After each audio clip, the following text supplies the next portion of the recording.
Here's the cover. Can he do it? Kick out at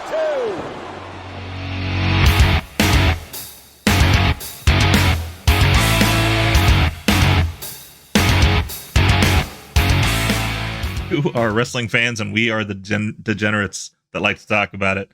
This is Kicking Out 2. I'm Michael. With me as always, Tori. Hey, Tori. Hello. One of these days we'll get this right the first time. What the fuck we want? That's valid. Getting too old for this shit. It was Wednesday night, and you know what that means. It was Dynamite. We had questionable things happen. I want to give them credit because I'm pretty sure they said it's International Women's Day. Like, they called it out and used that as the opener instead of just it's Wednesday night. Really nice. It'd been nicer if they had more women on the card then.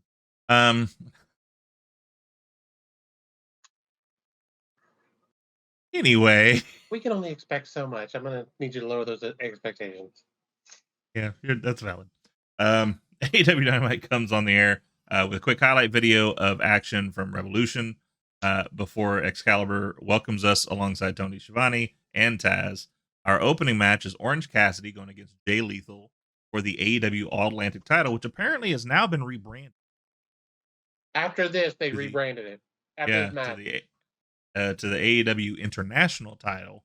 I'm not mad at it. A little close to Intercontinental though, and that's why they did it. Yeah, because they can't call it that. Yeah, I mean, could they? I don't know, because it's like it. Can you trademark the words international or intercontinental? Here's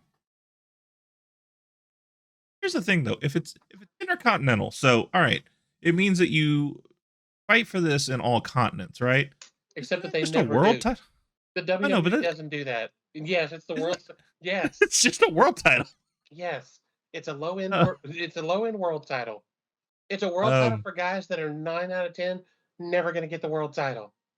Yep. So they're supposed to be the next in line, which is really weird. That hasn't happened in how long? I don't disagree. I watched Gunther may change that. Yeah. That big bastard just might. I was watching the China AEW A&E, excuse me, AEW. I want a hamburger now. A&W. I got that Sonic. There you go. By God. Anyway, lost my train of thought. The wheels fell off early on this episode. It did. I might as well grab a beer at this point. 5 o'clock somewhere. So it's like 9:30 here. What?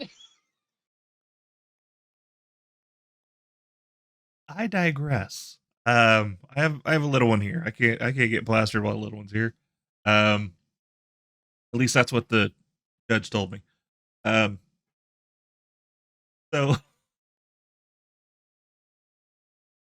I watched the A&E China biography this morning. And they had a little snippet of where they were backstage and they were talking to Hunter and China. This is after she'd won the IC belt. And they were I don't think it was backstage. I think it was a show, like some talk show or whatever. But so he was referring to her and he was like, big thing for her because the IC belt, like that's the person who's next. That's the next biggest champ we have. That's the person who's right there, right under the world title. And I agree with you. That hasn't happened in a long time, but that's what it is supposed to be. It's supposed to be like this is this person that is almost as good as a world title. That's how they always treated it. They stopped doing that. Yeah. I think we needed more of those, like the Hogan Warrior thing back in the day of like he was the next in line because he was the IC champ. We need more of that. I'm perfectly fine if every few years we have the IC champ versus the world champ because that's what it is. Is like I'm the guy. I'm right here. I'm that person. And I'm here for it if they do it. And if the IC champ wins, that title goes to a tournament. Yep. because we love a good tournament around here. We absolutely do. Um, so this match, it started off a little slow, but that kind of played off towards the end of the match. The whole idea of this is Cassidy's working on the arm lethal, trying to cut out some of that stuff. It's another one of those that I'm not going to go through beat for beat of the match because this wasn't your normal Cassidy match, and I was perfectly fine with that. This is one of those where I'm really glad that he went out there and played, and it wasn't just Cassidy being Cassidy. He went out here and went hard. They had a lot of cool little spots in there. Cassidy's leg buckled when he went for an orange punch. These two Lethal are locked on great in the ring together. Yeah, it was. And from what they said in commentary, this is the third time that they faced each other. I don't remember the first two, so I'm gonna have to go back and find those matches because the They weren't. back They and forth weren't between these two were this. great. They weren't this. They weren't okay. Lethal locked on to figure four after the leg buckled for the orange punch. Nice little note from Taz because Taz was like, I was worried about that. I was wondering if he's going to be able to step off of that leg. And so you've got Lethal working on the leg, you've got Orange working on the arm. What ended this match is we tried to go for the lethal combination, the cutter Lethal injection. portion, lethal injection. There you go. And he went to do the handstand, and his arm buckled. And so then Orange Cassidy did an orange punch to the arm. He sold the shit out of that too. Like, Yeah, getting into that handstand and then just letting your arm drop, basically. yeah. That was so well done.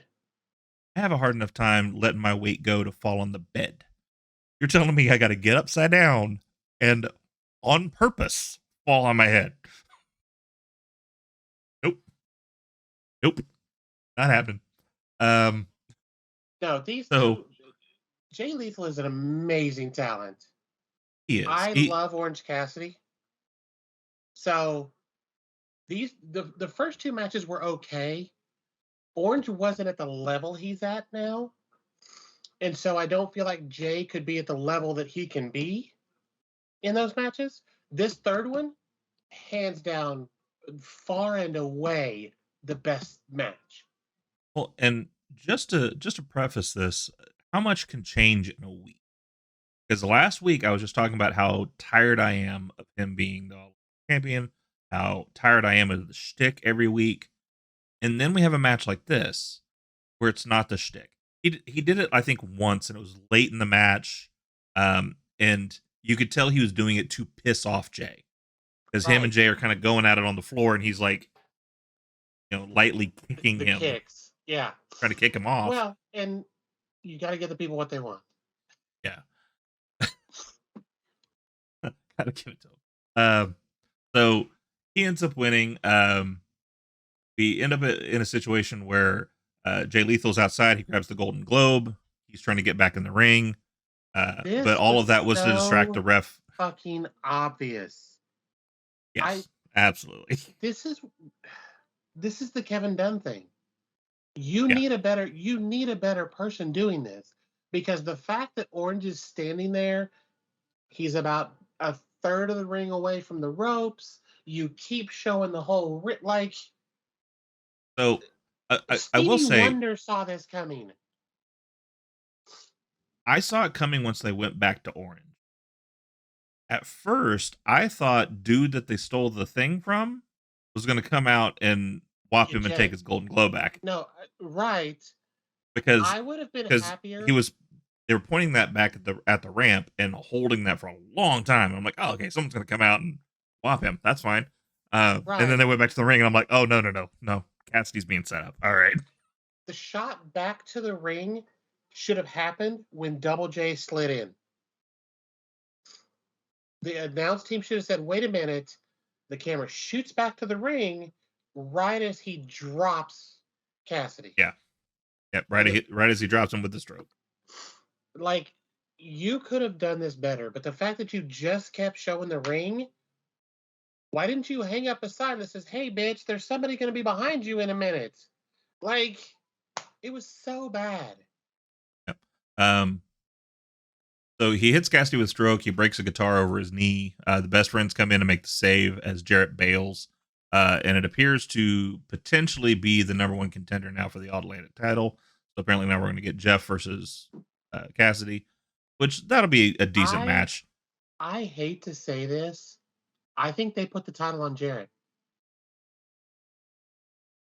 First of all, I hate Jeff Jarrett. I don't like Jeff Jarrett. And he's so good. He is, and he's killing it right now. I don't disagree, like with the change of the name too, because he used to call himself the greatest intercontinental champion of all time, and so him saying I'm the greatest international champion of all time, just it's gonna be that back. I will not be shocked if this is who takes the title off of Orange Cassidy. It's gonna be shenanigans. It's not gonna be clean. It will be, but the match will be fun. Yes. Jeff's really good at playing off of comedy stuff. Kind of like from the same thing from the A&E of China. He was talking about his street fight, or not street fight, his house cleaning or whatever it is match he had with China, where it was all household items. He was talking about that, and like there's still some contention in it of like he was holding Vince up for money. Yeah, but that aside, though, he talked about the psychology of the match, though, and he was like, I beat her, and that's the thing, is that no one expected me to beat her. And then when they reverse it, saying the Intercontinental title is not a household item, like that gives that room pop. And so, as much as I don't like the idea he held Vince up for money, he held Vince up for $10,000. Yeah, to get beat by a woman, as much as that's a shitty move. Psychology, I understand that. That was a great psychology move. We're going to surprise everybody because everybody knew it was Jeff's last match because it had been announced quite frequently, in the dirt sheets that gone. This was it. So everybody knew China was going to win. So you have Jeff beat her, and everybody's just like, "What?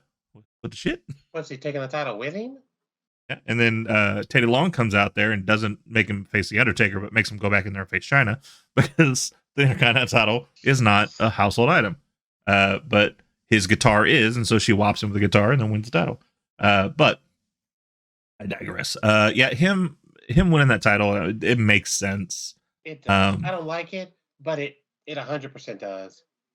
Well, not only that, but it makes that title. Because like Cassidy's good. And we've had some great All-Atlantic champions, but no one's really made the title. It's the title making the people. Very well. And so this could make the title. Like I said, I don't like it, but I 100% get it, and I'm fine with it.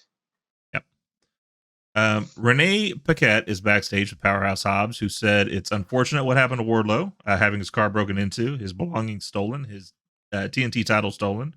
But tonight he's becoming TNT champion. We'll talk more about that later. Ricky Starks made his way to the ring to a strong ovation. Before he could say what was next for him, the Bullet Club music hit to pop. Starks was attacked by Juice Robinson, who dropped Starks from the left hand of God and DDT Antal. Look, that music hit, and I thought Jay fucking White.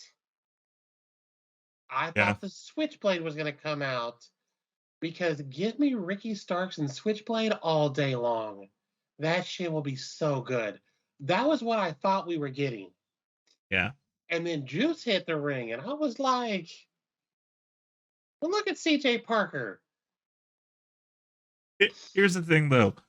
Juice has stepped up his game so much since getting in New Japan. This is going to be a great match too. I agree with you. Absolutely. It didn't occur to me because I'm still in like Switchblade's going to WWE mode because that's I hope to God they want him so bad. With Trip in charge, I hope he does, and that's just because the stories they could tell having 3 former no, not members, people that ran it, leaders. Yeah, but 5 members. 3, yeah. I mean 6 if you count me. And here's the and here's the thing with it though. Tripp, I think, could make that deal To of use Bullet Club, yeah, like we won't Vince make this. will lose his mind. But here's the thing, though. Like, all right, we don't get any of the proceeds. We're not going to make shirts. Let us just use the name. There is no chance. There's, and I'm gonna say it just like this. There's No no chance in chance in hell. hell that Vince is gonna be like, you know what? Let's just no, the fuck he's not. No, there's Um, no chance. I agree. It's if it best was, for yeah, business, and it could be done. Vince will absolutely he may shave his fake mustache. Like like that'll be his protest, is shaving that terrible mustache.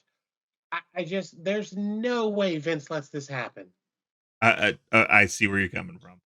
With me, it would make all the sense in the world. You could still make the OC shirts. You could still use the whole line of we're the original club, Absolutely. but then Absolutely. calling them the Bullet Club. It's I just you still get to make your money and you get to you use the could thing just that call him the everybody club knows. and be done with it. Yeah. But I Um, hate the OC name. I think it's stupid. But anyway, I'm gonna inject. I like the OC name. I don't like that they shove it down your throats of what it means. Just call it the OC. Don't say the original club, the first club, the only club that matters, or like that's the whole tagline of yeah. it. Stop it. Just call it the OC. It's the original club. I'm good with that. It's the You don't need to Wolf give me Pack. everything else. It's the NWO Wolf Pack. That's what this is. Yeah, Stop just it. move on.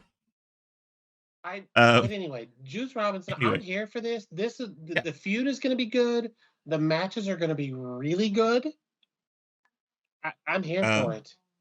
and I'm good with Juice being in AEW. That's a Yeah, good pull. he signed a bit ago, and he's married to Yeah. Is Tony Storm, so they get to be working together again too. that what you call it? And I've seen her. That's not a job. No, that's not a job. That's a pleasure uh, cruise. I'm just saying. that's that's right. Uh, Tony Schiavone is backstage with Wardlow, asking where his head's at after everything that's happened. Wardlow thanks some friends, FTR, for giving him some clothes. He's got an FTR shirt on. He challenges Hobbs to a Falls Count Anywhere, anything goes match for their TNT title main event tonight. Obviously, it's probably because he doesn't have gear. Like we can't have a regular match because I am unprepared I for don't that. have my singlet. Mean the Brian Boitano skater outfit he had on at the last pay per view. Good lord, that thing was riding up his ass so bad. So bad. Um, now we're back in the ring. Renee Paquette introduces Ruby Soho to the ring. As she walked out with Tony Storm and Saraya, she told them to stay in the back. Soho was booed, obviously, because of what happened at the latest event. She told Paquette that the fans created this monster. When she wrestled Britt Baker in her first match, the fans were thrilled she lost. She faced Chris Statlander in the Owen Hart tournament. She building. Cut to Revolution when she faced Jamie Hayter. Hayter pinned her, and she realized no one will ever come to her defense. Tony Storm and Saraya weren't appreciated when they came into AEW by the neck bearded mouth breather fans. I'm sorry. That is one of the greatest insults to wrestling fans. I love it. I am here I for it all day. have a problem with that stuff. um, uh, the broken foundation of AEW is the entitled little shits, rookies who think that they deserve the world. Soho demanded her opponent, another homegrown talent, come to the ring as Sky Blue ran to the ring for their next match. And that is on. And decent little showing for Sky. I give Sky a lot of shit because of the similarities to her and Cora Jade's old gimmick. But really good showing for her. It was obvious to put Soho over though, where we were going with this. So she ends up beating her. Little chicanery, nothing too bad, but she yanked her by the hair to pull her into Destination Unknown. So a little bit But of like I'm good with it. yeah, no. I'm glad it wasn't like she got distracted or Tony Storm or Saraya did something. It was just he took the opportunity of snagging her by the hair to get her into the move. Done. Ruby needs to start doing those little heel things that other people don't do, and that's Yeah. one of them. Yeah, that's the little bitty nuances are all we need. Post-match, Saray and Tony Storm then hit the ring. He kind of leads the way for them to have her do her spray paint gimmick. Then at that point, Willow Nightingale comes down to the ring. Uh, he tries to talk some sense into Soho because her and Soho had that joining together for a while. She, though, unfortunately, takes out Willow, who then both her and Sky get spray painted. Why did we bring back the NWO spray paint thing? Well, like, why were we doing this? Like, what? It's just stupid. I don't know. I'm more curious why we're bringing back first version of the Riot Squad. But anyway. No. Okay, look. I love Liv Morgan, but Sarah Logan cannot carry Tony Storm or Saraya's bag, so no. Hold on. I'm not talking in-ring talent. I'm talking about the fact that this pairing and what they're doing, valid. it's That's just freaking Riot Squad is all it is. valid. That's valid. Okay. Like instead of tearing shit up, they're just spray painting people. All right, I'll give you that. And we have a blonde and a dark hair. So yeah, no, you're okay. Yeah, I didn't even make that connection. You did that one. I retract my statement. Renee Paquette is backstage again with Adam Page, asking how he's doing. Page said he's physically doing better. He's physically been better, excuse me. But Sunday he let his heart blacken because he had to. If you want to push him, he'll take you to hell and ride back out. Paquette asks if this means he and Moxley are finally done. Page apologizes to Paquette for what she had to witness, but not to blame him. He said after this past Sunday, he is finished with Moxley. More on that later. Video package from MJF. I want to back up for a second. Okay. Why do they keep having Renee do these interviews with him? It's not advancing the storyline. It doesn't. The one interview made a little bit of sense. Overall, stop it. Have Tony Schiavone doing these. Another one of those where I would look at a little different. I'm fine with her doing it. However, when he mentions that physically he's been better, I needed her to have a little smirk on her face during that. Just a little. That would have. The look of. Have her be a little. I know what happened to you. I mean, he's been wrecking me for a couple of years. I'm glad my husband whooped your ass. Yeah, just I agree with you though. Like if we're not going to use her to advance this, then there's no reason for her to do the interview. There should be all the reason. Yeah, there's all the reason in the world for her not to want to. She doesn't want to get pulled into it. Have her fighting the fact that she doesn't want to do it. Show her talking to Tony going, hey, Tony, I need you to take this because I can't do this anymore. Her like, on the microphone, like, I don't fucking care. Like, something. I don't disagree. And then he's be like, oh, so you're going to disrespect me too? And then it's a thing, and I get it. MJF, there's a little video package of him following his defense at Revolution, and this man just continues to be on another. He tells people who thought Bryan Danielson was on another level should get their brains checked. MJF has a horn coming out of his forehead as his back is no longer against the wall. Daddy is single in San Francisco. March 15th is his birthday. He's going to troll into Winnipeg and have a party. His reign of terror has just. I'm debating on if I want to go here. Did you see what he did at the pay-per-view? What everybody's talking about? Talking about the tequila? Yeah. Yeah.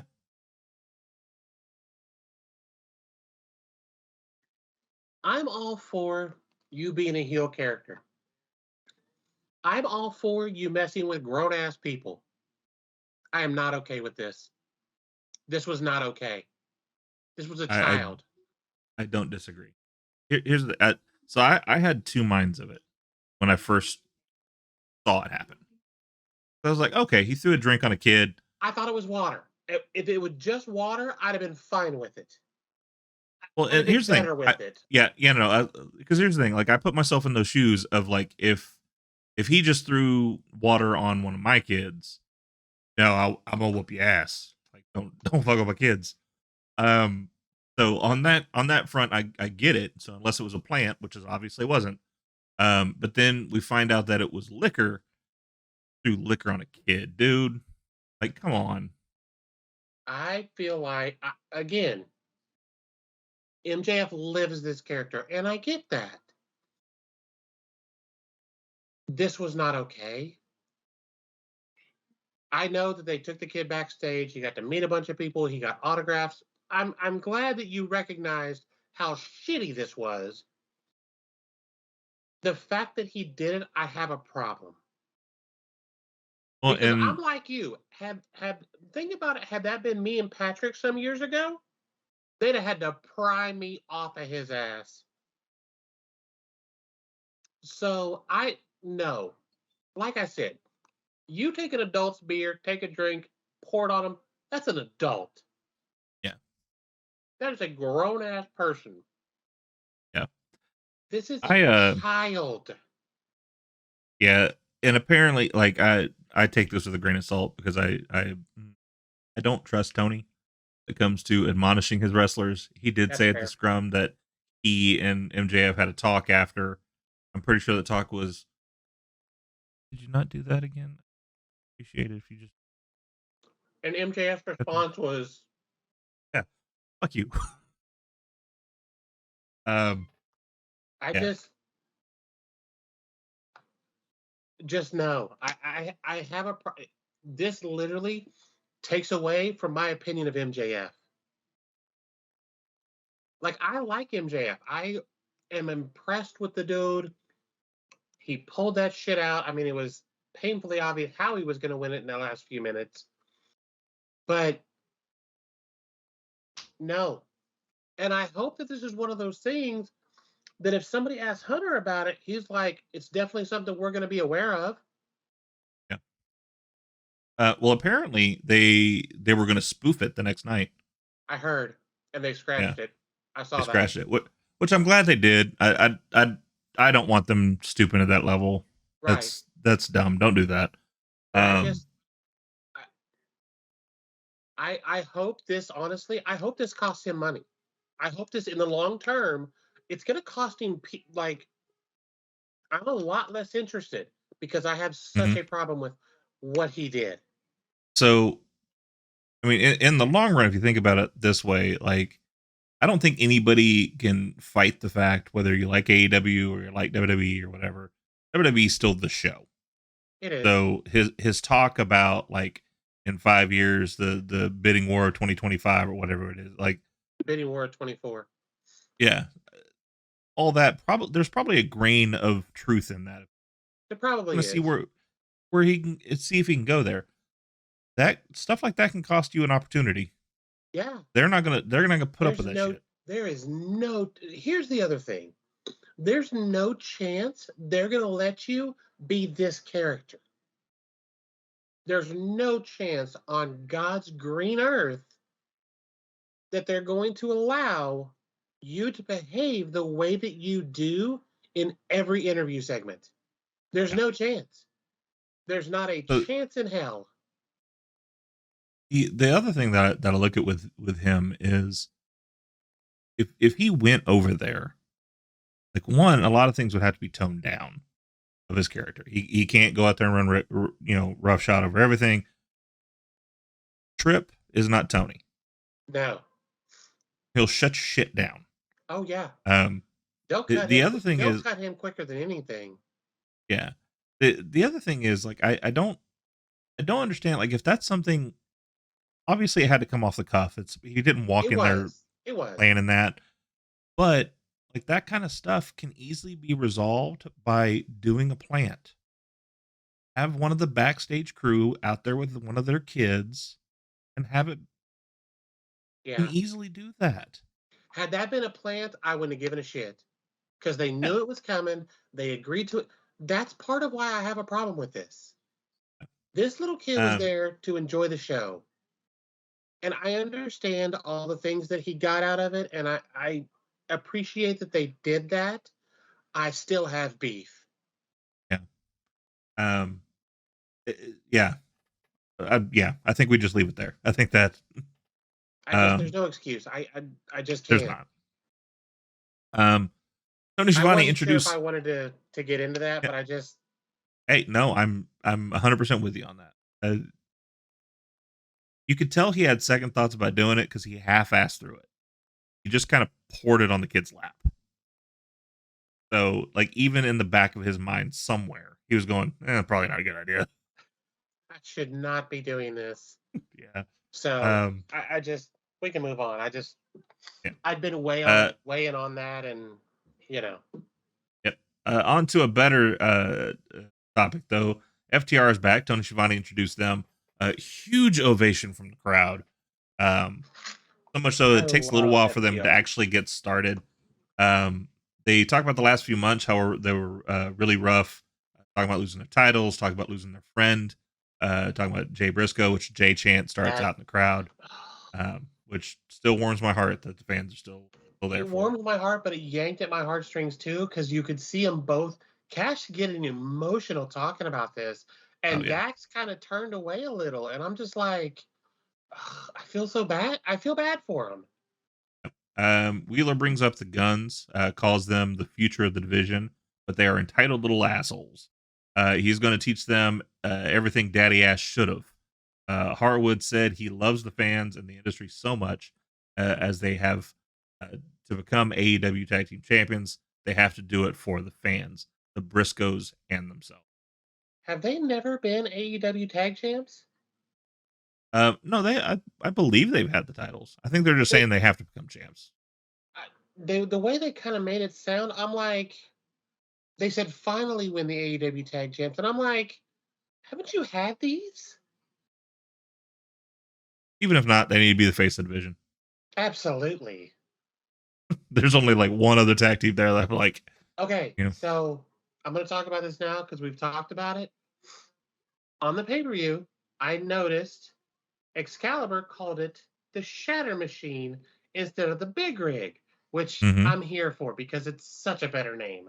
yep, But then when they were coming out tonight or last night, he did it. He talked about them hitting the Shatter Machine on one of the guns, and I'm like, yep. so this is a thing now? Like, we're changing the name back? Which I'm great with because I hated the Yeah, name. Because every time I I hope saw it, I'm so. like, Shatter Machine. Yeah, um, yeah, I hope so. I agree with you. Big Rig is a horrible name for that. Um, like you and I talked to off camera, and the only time I can think about of when it would be called is their original gimmick in the NXT when they first started with the mechanics. Yeah. So maybe that's where that name came from. They're just like, well, if I can't use Shatter Machine, we'll use the other one. They should have workshopped another name. Crash Landing, something. I don't know, something. Something. Or just like pull a Randy and just call it the FTR. Anyway, Renee Paquette is now backstage with Jade Cargill and Layla Gray, and Cargill doesn't feel like she's challenged. She's 53-0.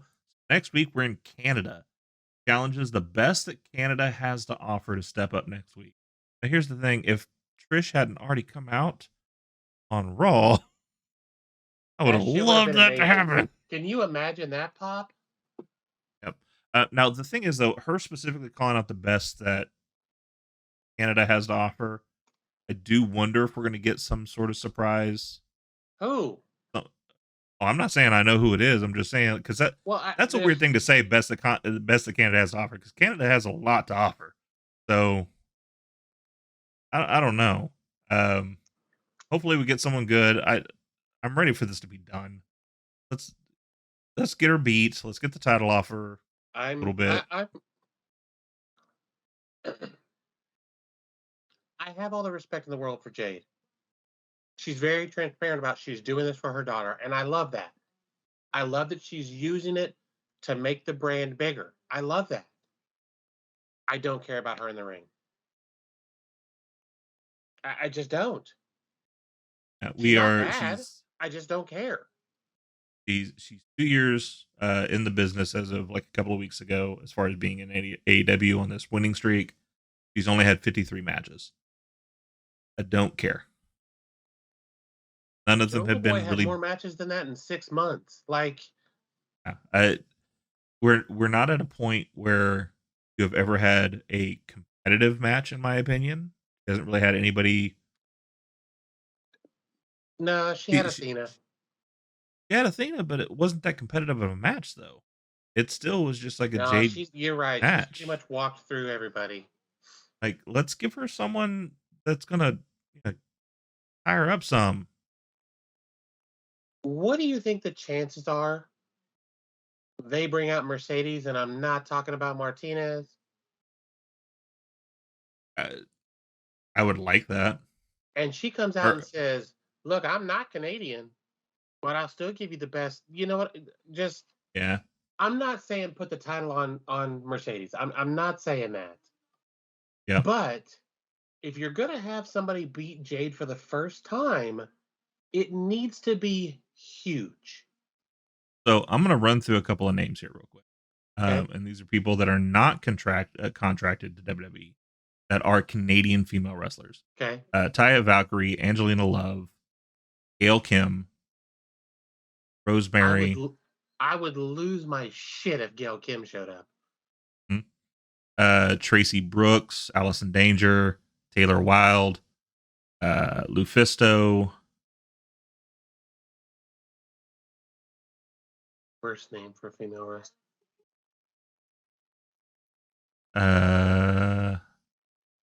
As far as people that are like big names, I could see Taya Valkyrie. I could see that yeah. one. And if they did Taya, the thing I could see Still Taya giving her a wrestling? run. Yeah, she's still wrestling. She's so fun. I've always loved the beautiful people were my thing. Oh my god, her and That's why Velvet. when Toxic Attraction became a thing, I'm like, this is just the beautiful people. That's all this is. And the entrance. Nope, I'm just gonna stop. Let the pigeons loose. That shit I was love so Taz. good. I love Taz. Oh, that shit was so good. And you know, if they did Anyway. that in WWE, they'd have augmented reality pigeons. They just Anyway, flying. I don't know. I feel like if you have somebody that you've been training like at the factory or something, and you're going, you know what, we're gonna put them on TV. We're gonna do this kind of not a Cora Jade, but kind of a Cora Jade. I'm okay with that. I don't care how you do it.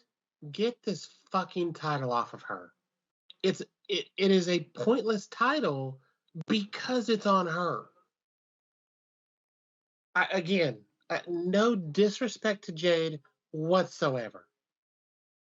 Not at all. She's done a tremendous job, and Absolutely. she is, and I feel bad for saying this because I'm a hater fan, but she is the face of that division. I agree. When people think about AEW's women division, they think about Jade.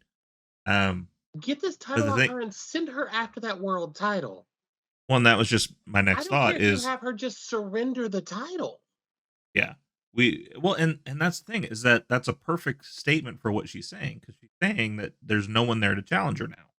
Okay. So no one's there to challenge you at the TBS level.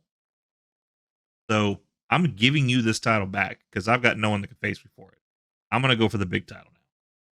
Because she hasn't wrestled Britt and Ruby and Jamie and Tony and Saraya and those people that are in that tier. Yeah, you're right. The ones you face that are mid card and below, you're right. You've run through them. But bitch, this is the A list. Yep. So Go face some of them. Like you said, 53 matches in 2 years. No, stop.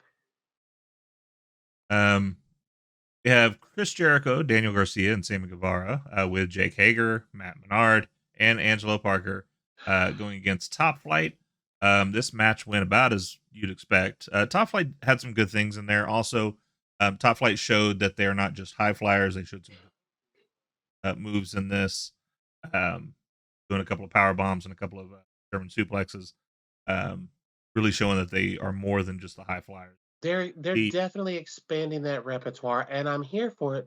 I love Top Flight and AR Fox. I don't think they're main event caliber yet, but they're a great. They put on a great match no matter who they're with. Um, to get to the end of this match where Dante is in the walls of Jericho, but he countered it. Hager clocked him with Floyd the Bat as Jericho hit him with Judas Effect to steal the win. What this led up to, though, was to have Jericho grab the mic. And Jericho, before he gets it, Angelo Parker gets on there and does a little bit of shtick. They do a little bit of pandering, talk about Light the Beam. Matt Menard said that this is the 1 year anniversary of JAS. Garcia calls themselves the number one contenders for the trios title, while Guevara just calls them all sexy. Hagar says he loves that sexy hat.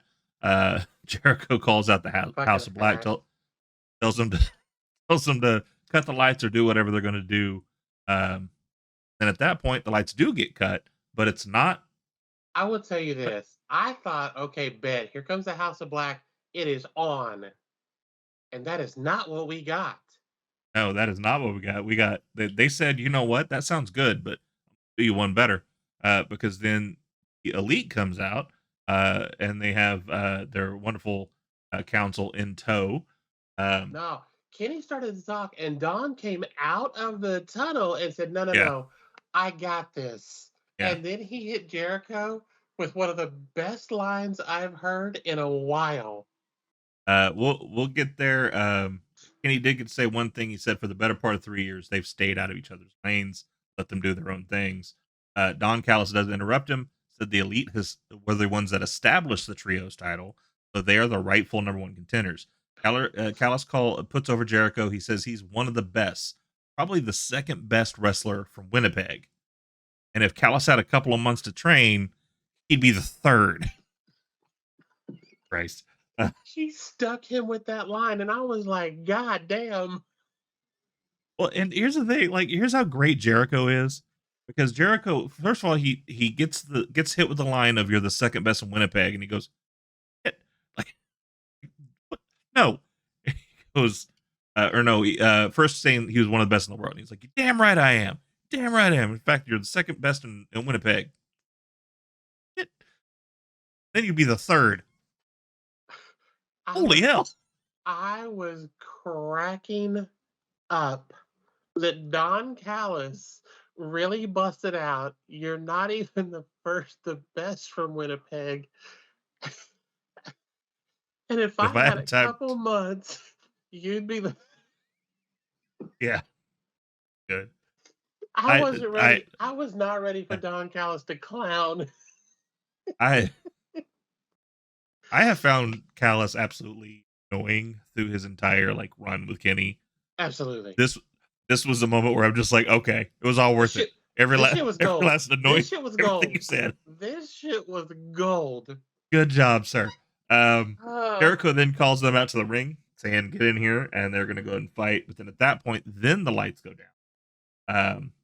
And then when they come back up, House of Black are standing there in between both teams. Did you see how they were standing? Yes. So you had I don't know who's doing the stuff for House of Black. I'm 99% sure everything is Malachi just saying, here's what we're gonna do. And Tony going, oh, okay, cool. Let me do a lot of coke. The fact that, first of all, Brody, who is the biggest one, is looking at the Elite. Buddy, who is the smallest and quickest, is looking at 6 fucking people. Like, come get some. And Malachi is standing kind of sideways. And I'm just like,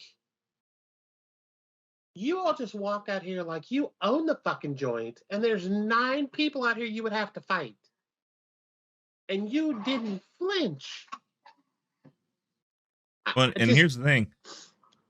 Badass Julie was out there too. Who? Yeah. Julia Hart? Oh, Hart. Yeah. I want to see her smack the shit out of Sammy Guevara. I want to see her pop the shit out of that boy. No, I can tell you what's going to happen because they're not going to have her pop him. However, something will happen to him. Ty will come out. Oh, give me. Julia pop the Oh, shit give of that. me that. Julia Hart, first of all, her in-ring has gotten amazing. And I'm guaranteed that's some working out with Malachi. Because that dude is one of the best in the world. Yep.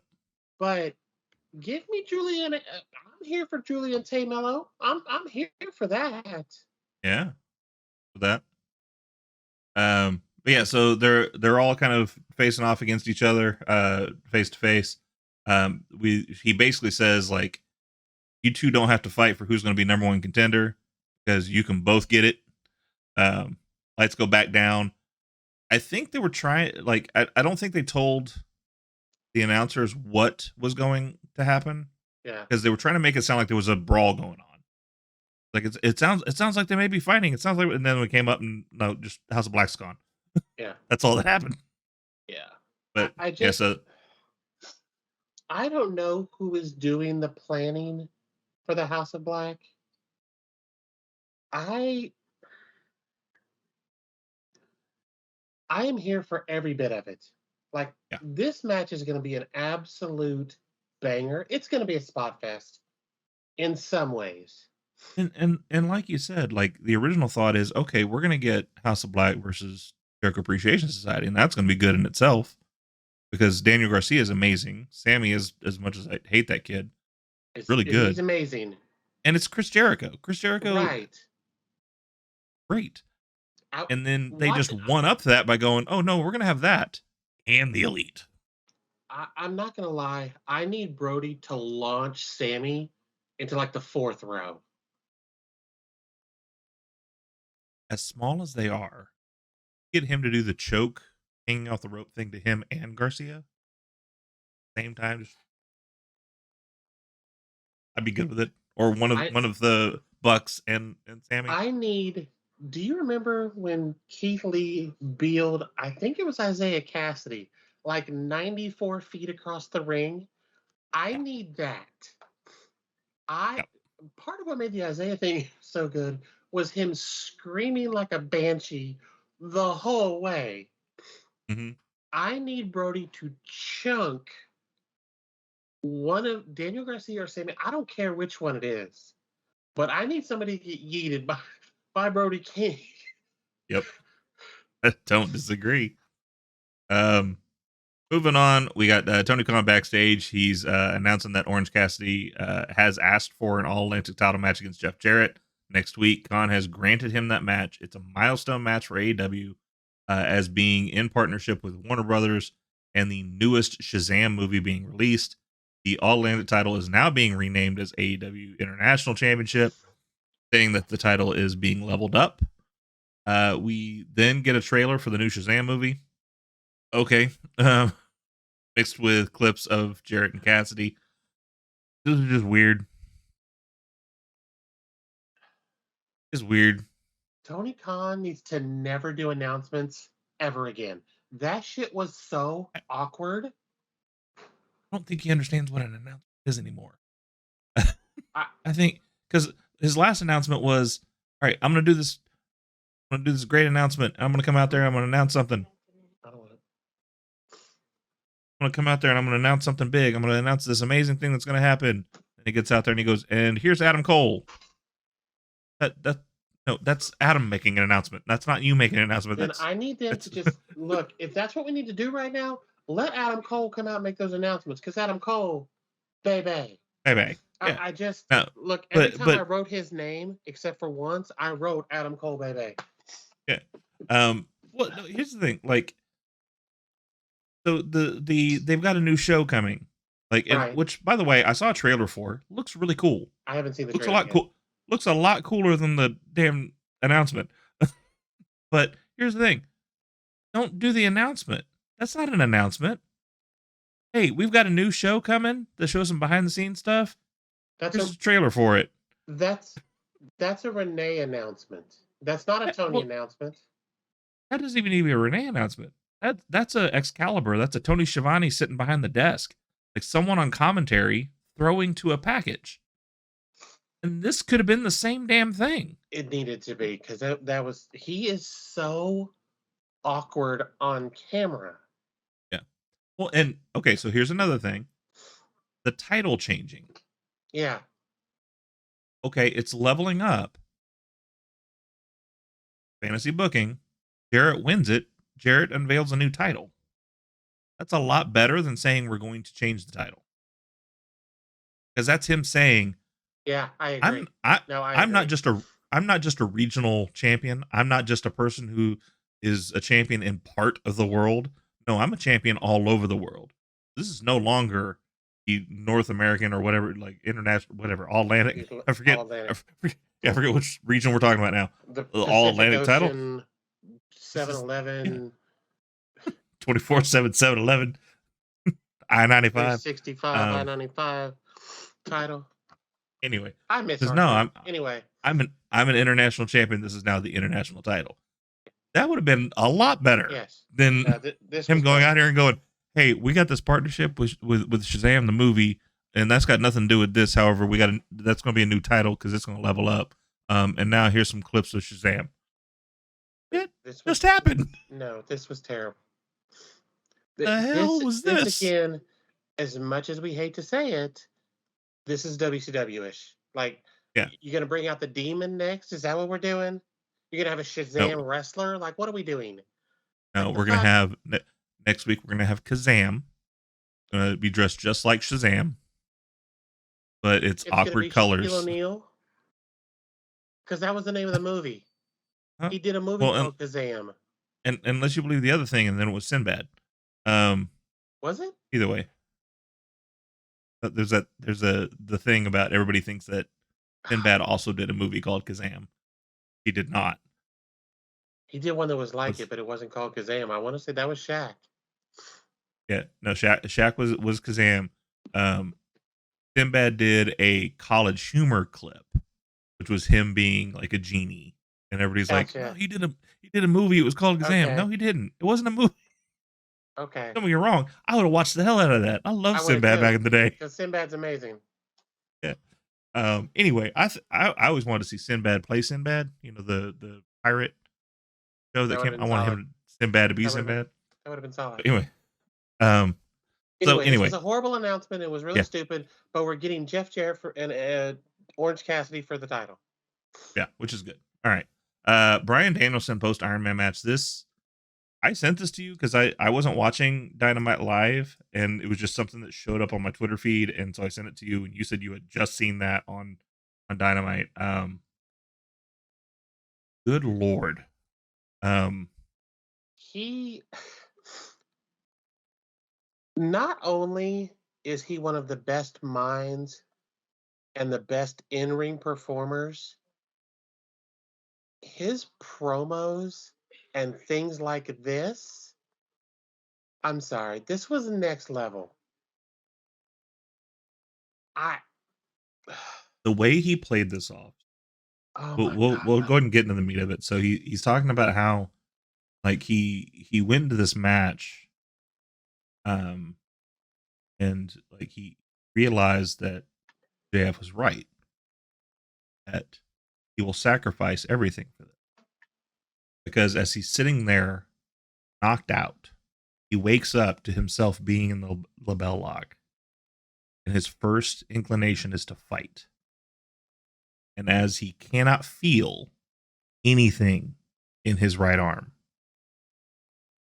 as he feels himself starting to pass out, he realizes that he is giving up everything that he loves to do this. And the way he reacts to that, the way he acts in this thing. He basically said MJF was right without saying it. And yes, the way he reacted after saying that, he looked like he was about to lose it. Yeah, it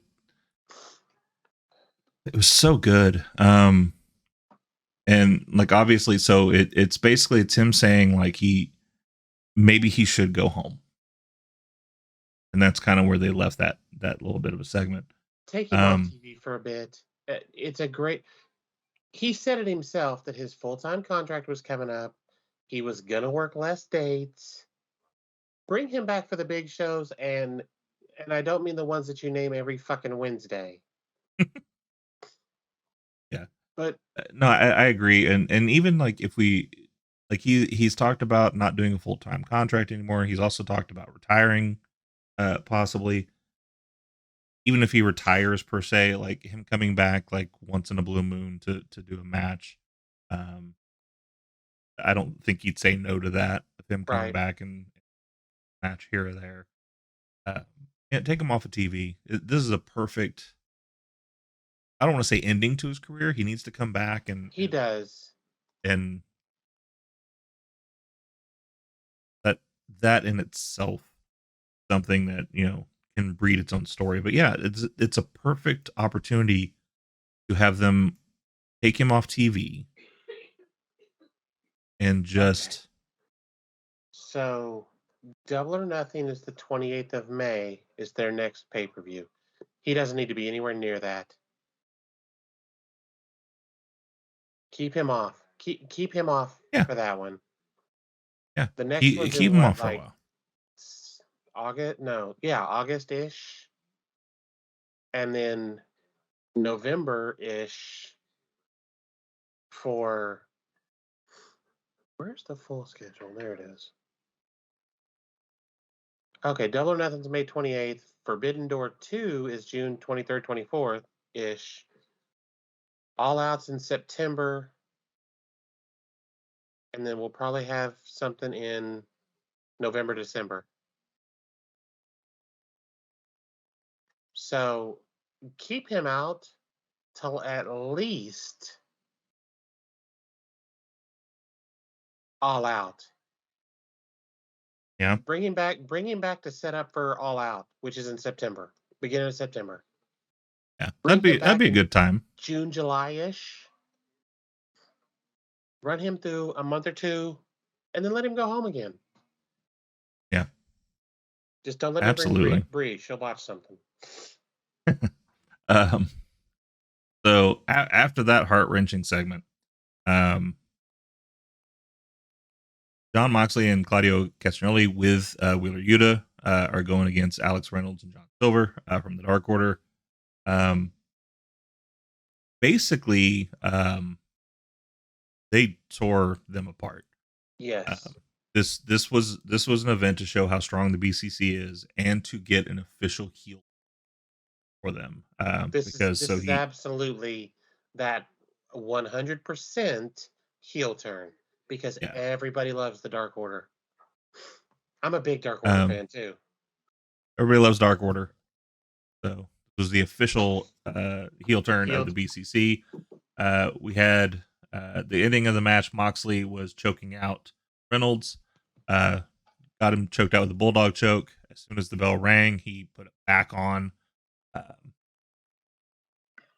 Hangman Page comes out to make the save. Evil Uno came out first, Oh yeah. You're right. and He he did. got beat down too. And then Hangman came out. Why? Yeah, because we're gonna keep this going. Um, Why? someone had posted the question. I don't remember who it is. So credit for it. Said, "Are there too many factions in AEW?" And I'm starting to think I'm getting a little faction fatigue. You know what? I made a list of all of the. Okay, hang on. The Elite, House of Black, Dark Order, Top Flight, and AR Fox are together. The BCC, the Best Friends, the JAS, At the Jericho, not Jericho, the the Firm. Jeff Jarrett Yeah, group with him and them. Jeff Jarrett and Jay Lethal, the Firm. Yeah, Yeah, they have a lot. They have and a that's kind of lot. where this is. It's like they want to now have the Dark Order be part of this, so that way we can officially get BCC over his heels. But then you throw in Hangman back in there because he's kind of part of that group, but kind of not.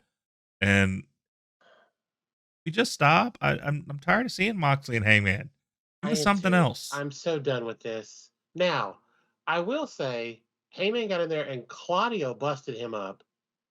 So if you're gonna give me Heyman Claudio, I'm a Which little if better that's with that. the case, yeah, I'm good with this because here's the thing: I've never been 100% behind Hangman as being like the face of AEW. I do think he could be the face of ROH. I was gonna say the same thing. You put that ROH title on Hangman because I want to say he came through ROH.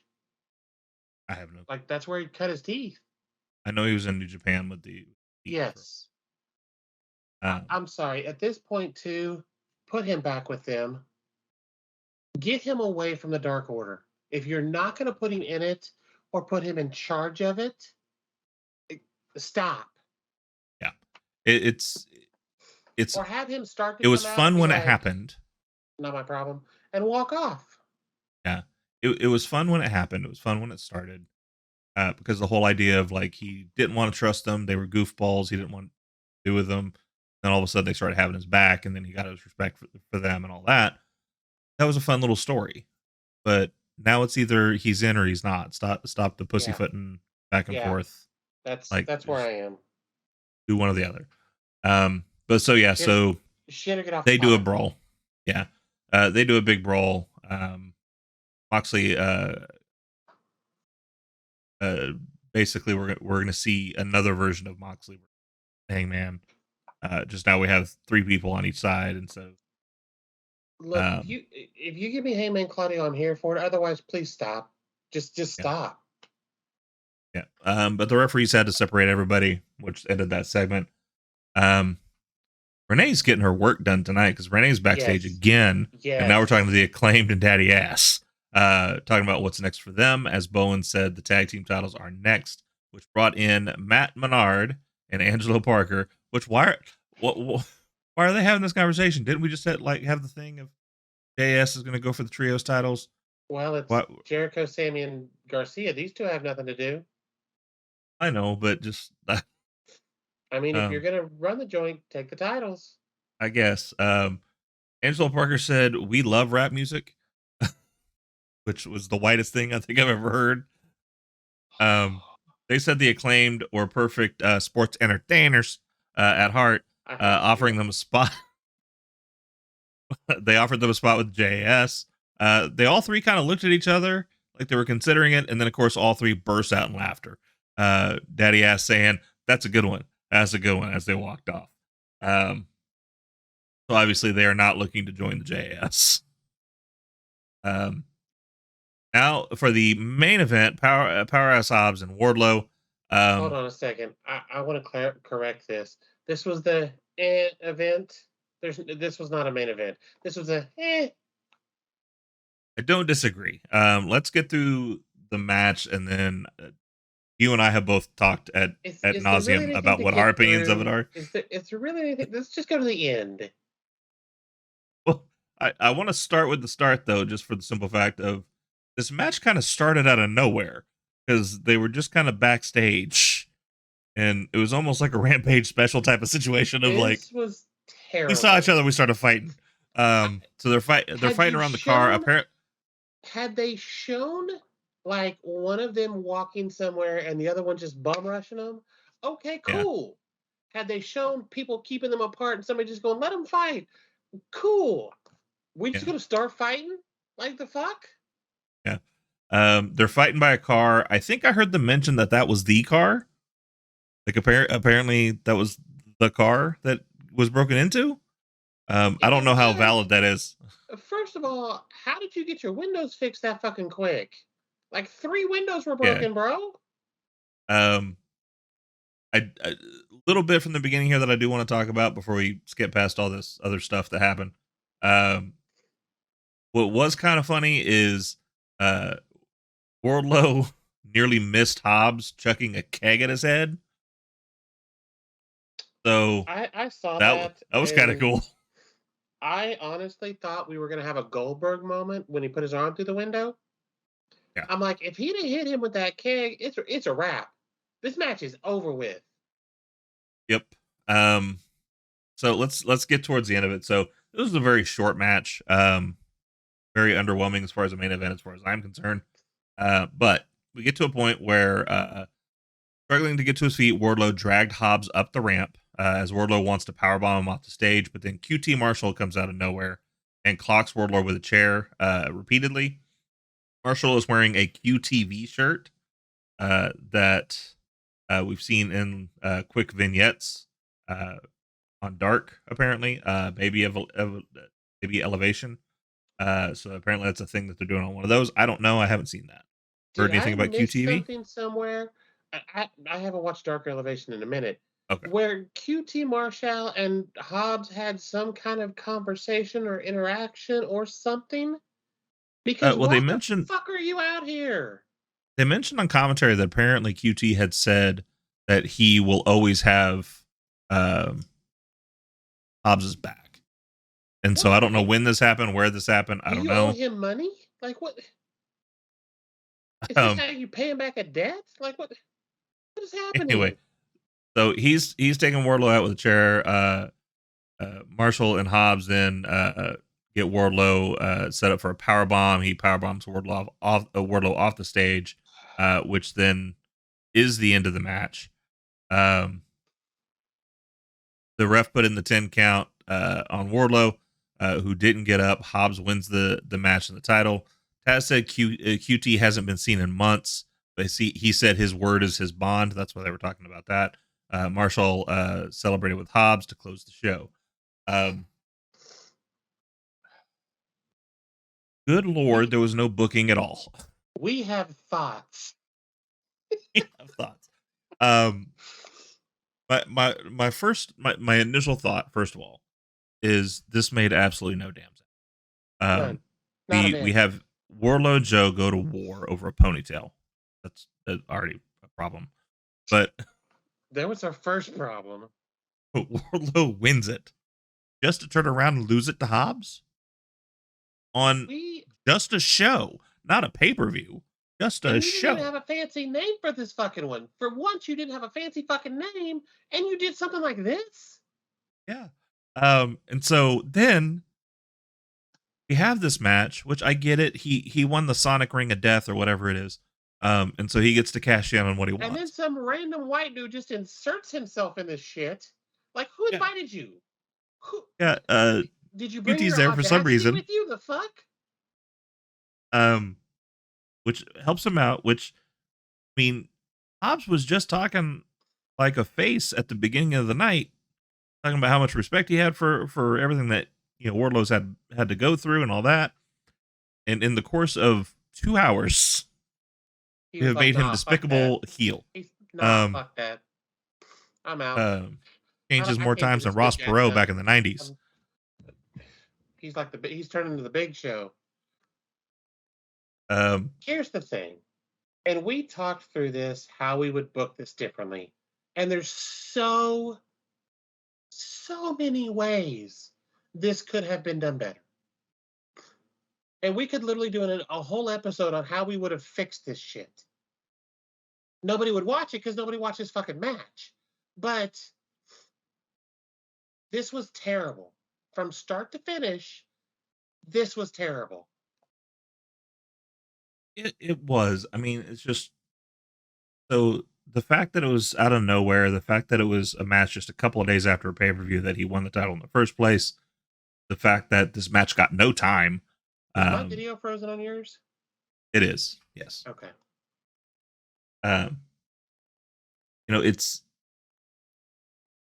It's heartbreaking, first of all, because we had so many vignettes of the Book of Hobbs and how he was doing this redemption story and all of this, and hit him with the motherfucking book, and it would at least make some sense. Hit him with a book. I don't know. Come out of a box. People that come out of boxes are always over. At least according to Jim Cornette. I just can't get over how bad this was. Like, this whole show was, other than the trios thing, that was pretty much it. This show was garbage. The Cassidy match in Lethal was good. You're right. That match was solid. This was WCW Thunder, okay? Yeah. So, all right. So I'm glad you said that, because that brings up the point of what I said to you earlier. So I hate when people compare AEW to WCW, because in most cases, I think they do that as just a catch-all of like, it's failing, it's going WCW, they're buying all the WWE talent, da da da da. All right, shut up. They're buying a roster. They got to have a good roster. They have to have main roster talent. It makes sense that they're buying And you people need that have name just been talent in to get front of people to millions of watch. people. Yeah, that all makes sense.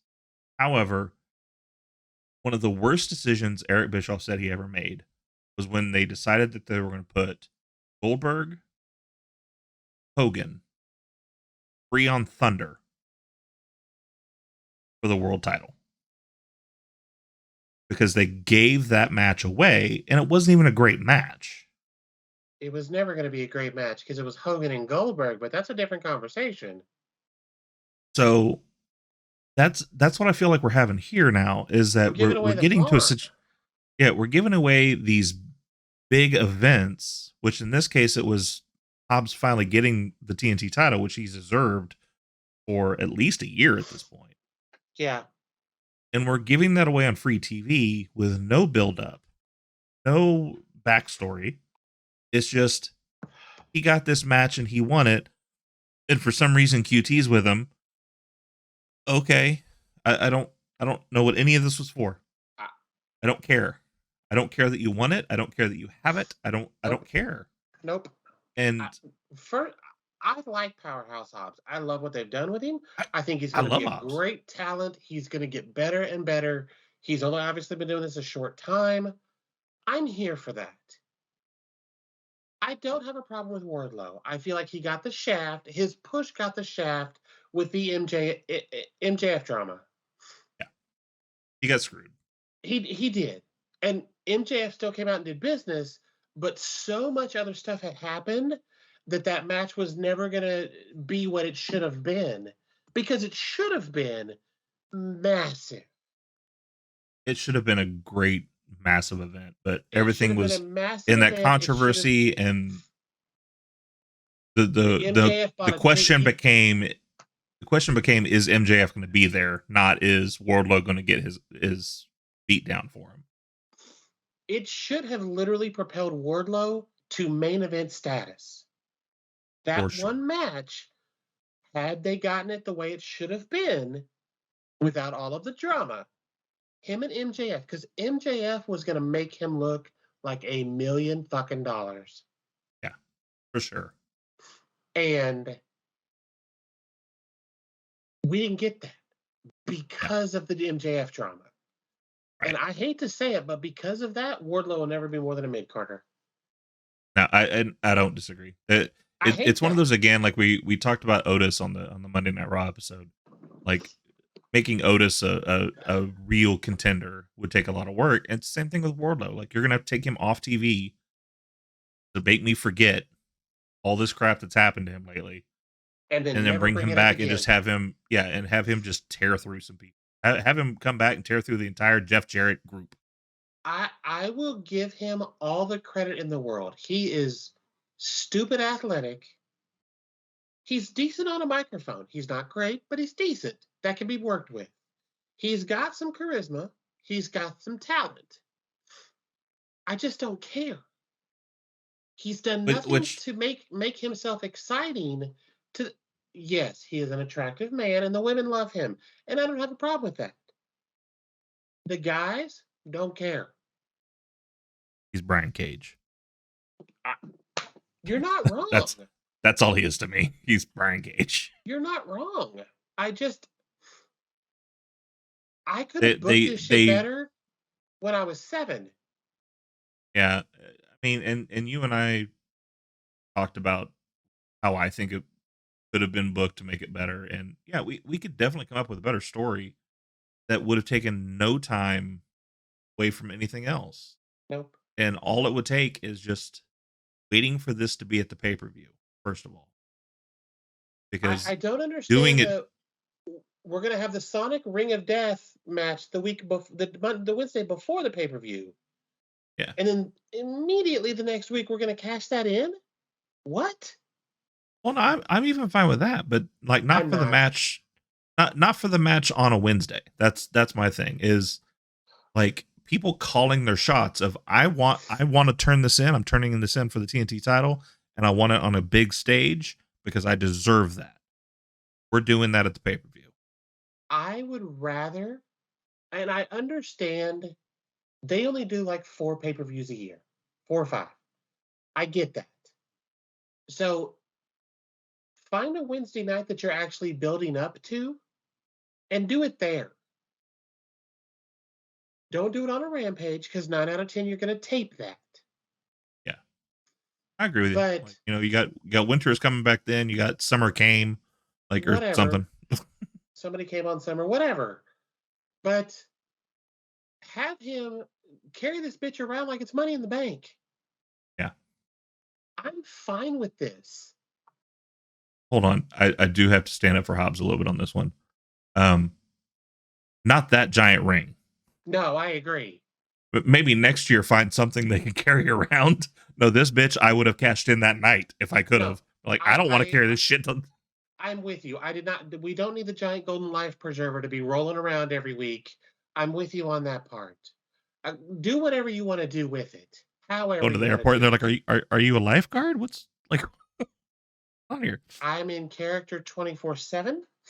I will carry my life. You never know when somebody might drown. Rude. I don't care how you do it. This was horribly booked. Wardlow having this match with Joe was horribly booked. We're fighting over a fucking ponytail. I get the backstory to it with his dad and blah, blah, blah. I get that. Your hair was not that long, bro. Like, you've obviously had it trimmed a few times. So stop acting like Joe took something that mattered from you. Right. You didn't have a braid down to your butt because you've never cut your hair since then. Thank you. That's what I'm talking about. I'm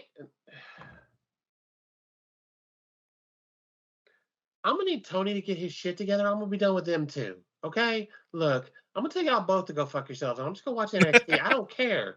Look, I just what are we next doing? week I'm kicking out of 2 Impact reviews. Right? Look, if it's a decent fucking show and makes sense, it's better than what we got on both of the shows this week. Yeah. I might start watching NWA, damn it.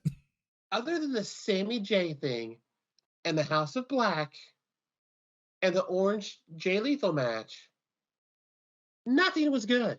Nothing. Yeah. Nothing was good. This was a crappy week. It was. The first time in a couple of years. Yeah. But this was a crappy week. Yeah, and whatever's happening backstage, whether it's Tony's still trying to be the competitor, which stop, you're not. Yes. Stop it. Stop. Whether this is why Tony does not need to buy it either. Do not buy. Yeah. If you buy WWF and book this shit, I'm gonna be pissed. I'm gonna fly Jacksonville. We're gonna fight. I'm gonna fight you in the parking lot, Tony. You and me, bitch. First of all, if he buys the WWF, I want to see some pandas with chairs. Damn it.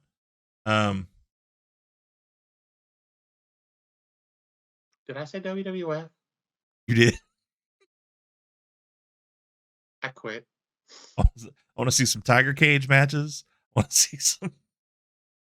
As long as Tiger King's not involved, we're fine. Eucalyptus on a pole match. I hate you. Anyway, so here's what's happening at the next episodes of AEW. You got AEW Rampage on the 10th. That is Sammy Guevara versus Action Andretti. Jesus Christ, can we stop it? We stop with this match. I don't want to see it anymore. Is this like the Randy Orton thing where he had the same match 4 weeks in a row? Like, what are we doing? Stop in this. What we don't know is that's why Vince McMahon had the mustache, is because he's backstage in disguise at AEW. He forgot that they booked this match already. The Acclaim's going to be in action. You got Takeshita taking on Preston Vance, which that would be good. I like that one. That should be a good match. However, this is the match I'm waiting for: Riho versus Nyla Rose. I'm down for that match. I'll watch it just for that. Dynamite on the 15th. We got Orange Cassidy versus Jeff Jarrett for the AEW International title. We got MJF celebrating his bar mitzvah.